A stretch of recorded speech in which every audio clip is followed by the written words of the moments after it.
In the city of Kiev, on the weekend before I left, my hotel room just happened to be down the hallway from a meeting room, and as I passed by, going to the elevator, I looked inside.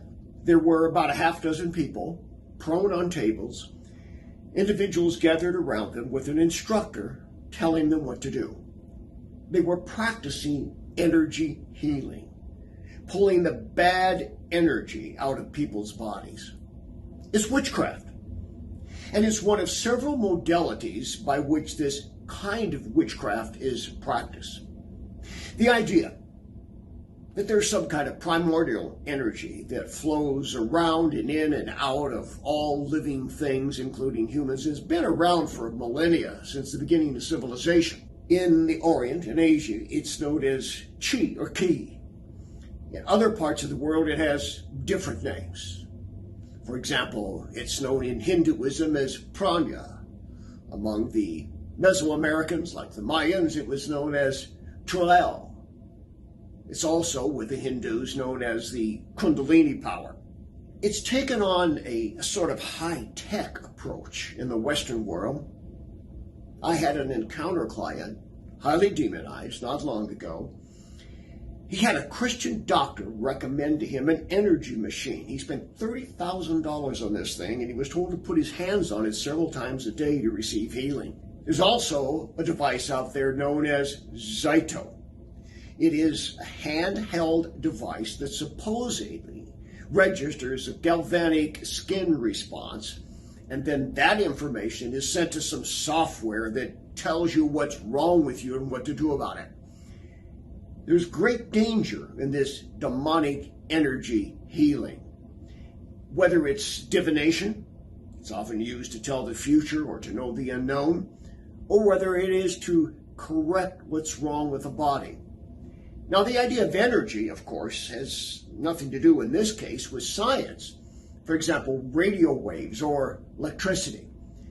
This kind of demonic energy is unknown. They don't know what the source of it is. They just manipulate it.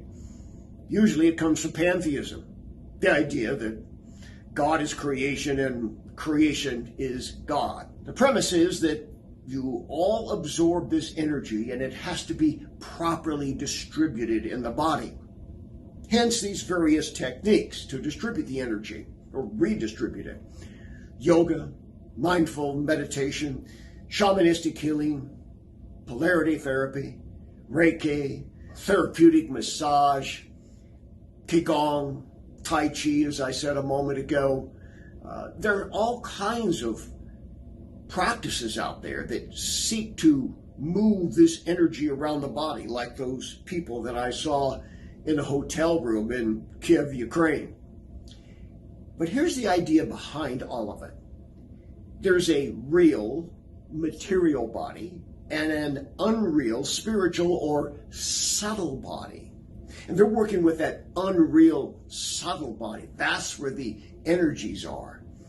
And by moving these things around and bringing healing, enlightenment comes as it's redistributed. I have some advice. If you're being treated by a doctor, a chiropractor, a nurse, or some pseudo technician or therapeutic individual who claims to be able to move energies, find the nearest exit and leave. I also encourage you to read our book, Larson's Book of World Religions. I have a lot of material in there on this kind of thing. All of this is very dangerous. I have exorcised, with the power of Christ, hundreds, if not thousands of people who have been involved in this type of thing. Sometimes it's just a scam. Sometimes it's very real demons. And often there's a medical misdiagnosis. People are told they're going to get well if their energies are moved around or the bad energies taken out. And that misdiagnosis can lead to death.